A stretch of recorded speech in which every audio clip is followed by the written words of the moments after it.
श्रीमद्भागवत कथा भाग 77। नमो भगवते तुभ्यं वासुदेवाय धीमहि प्रद्युम्नाय निरुद्धाय नमः संकर्षणाय च। भगवान के अवतारों की कथा, स्कंद दूसरा, अध्याय 7। श्री हरि। एक बार एक सरोवर में गजेंद्र को एक महाबली ग्राह ने पकड़ लिया। गजेंद्र बहुत कोशिश करने पर भी उससे छूट नहीं सका। उसने वहीं सरोवर में कमल का एक पुष्प तोड़ा और भगवान की प्रार्थना की। भगवान ने आकर उसे बचा लिया। वे हरि नाम से प्रसिद्ध हुए। ये कथा बताती है कि भगवान को किसी कार्य के लिए आने में कोई शर्म नहीं और उनका कोई नियम भी नहीं। हम तो बहुत बार सोच लेते हैं कि फलां व्यक्ति को ऐसा है, उसके लिए कुछ करना बेकार है, लेकिन भगवान किसी के लिए ऐसा नहीं सोचते। वे एक हाथी के लिए भी बिना आलस किए नीचे उतर सकते हैं। प्रेम होने पर आलस्य निकल जाता है। हमको भी भगवान से प्रेम होगा तो साधना करने में आलस्य नहीं आएगा। हम सोचते हैं कि साधना में निरंतरता क्यों नहीं रहती, सत्संग का नियम क्यों टूट जाता है, भगवान का नाम लेना क्यों पसंद हो जाता है, क्यों बंद हो जाता है, धारणा ध्यान की प्रक्रिया क्यों रुक जाती है। इन सब का एकमात्र कारण है कि हमारे हृदय में भगवान के प्रति प्रेम जागृत नहीं हुआ। जहाँ प्रेम होता है वहाँ विस्मृति नहीं होती, जहाँ प्रेम होता है वहाँ आलस्य नहीं होता। हमें जब कोई ज़रूरी काम होता है तो सबसे पहले कटौती पूजा में होती है। मानो सबसे बेकार काम यही है।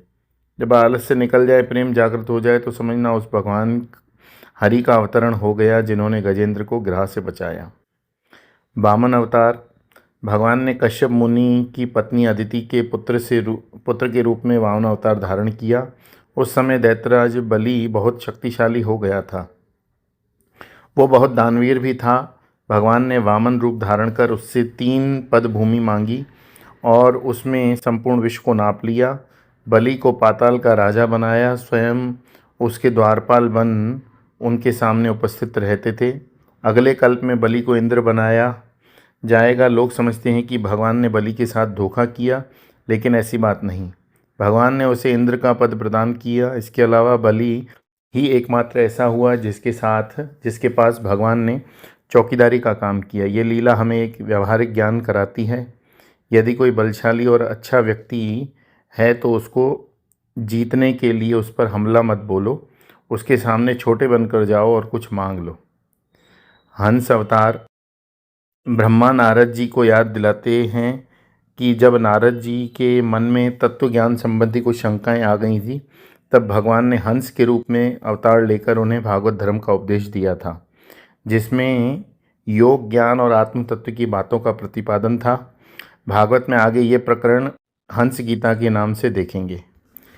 मनु अवतार। प्रत्येक मनवंतर में भगवान मनु के रूप में अवतार लेकर चक्रवर्ती राजा के रूप में अपना राज्य स्थापित करते हैं।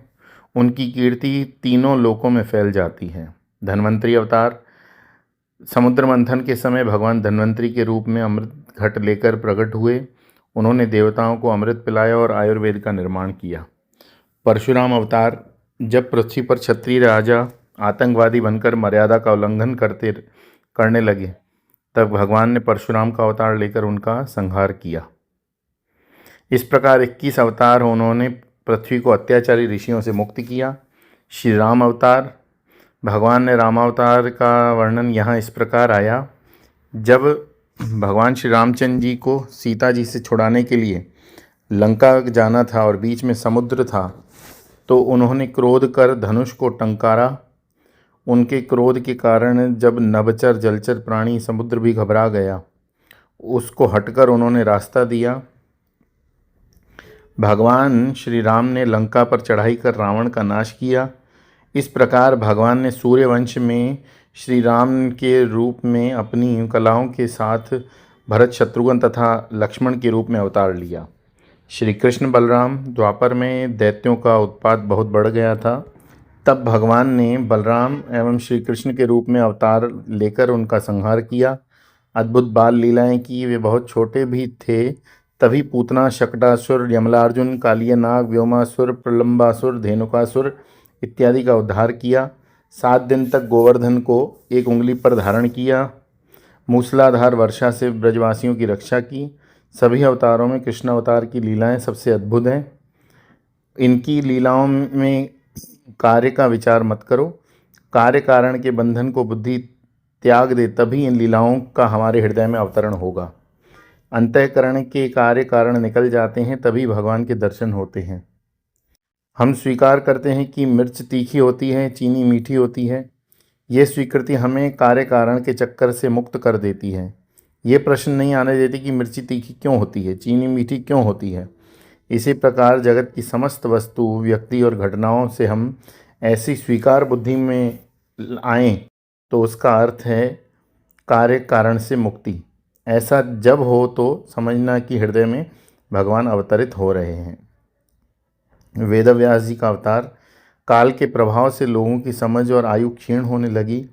लोग वेदवाणी को समझने में असमर्थ होने लगे, तो भगवान ने सत्यवती के पुत्र के रूप में वेदव्यास नाम से अवतार लेकर वेद के ज्ञान को 4 भागों में विभक्त किया और पुराण आदि की रचना की, जिससे यह अनादि अनंत सनातन ज्ञान अक्षुण्ण बना रहा।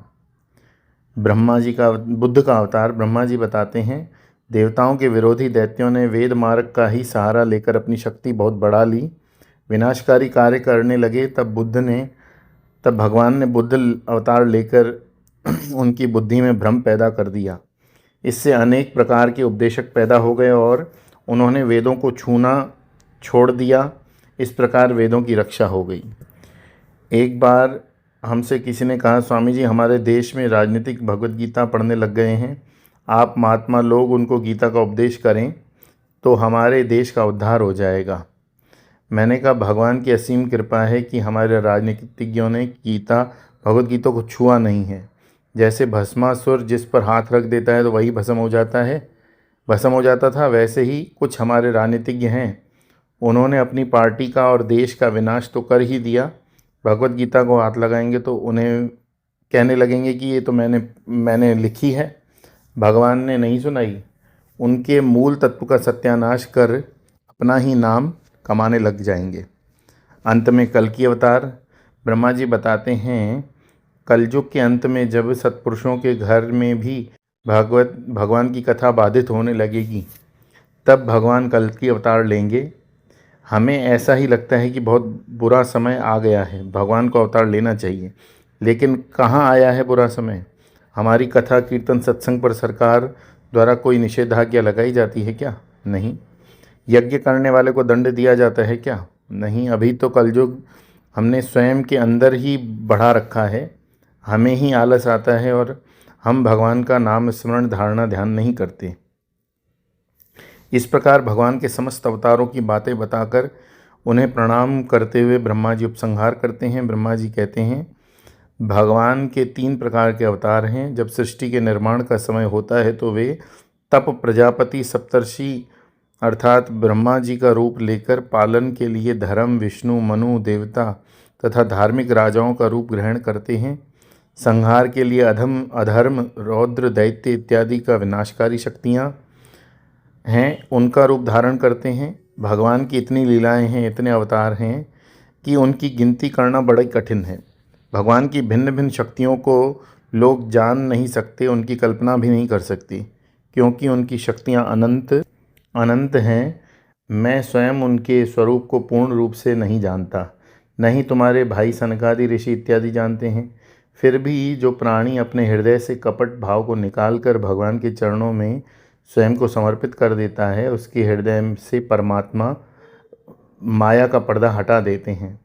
ऐसे भक्त उनकी दया का पात्र बन जाने पर उनकी माया का स्वरूप जानकर उसके पार चले जाते हैं। ऐसे पुरुष कुत्तों के खाने लायक इस शरीर में अपनी ममत्व बुद्धि नहीं रखते।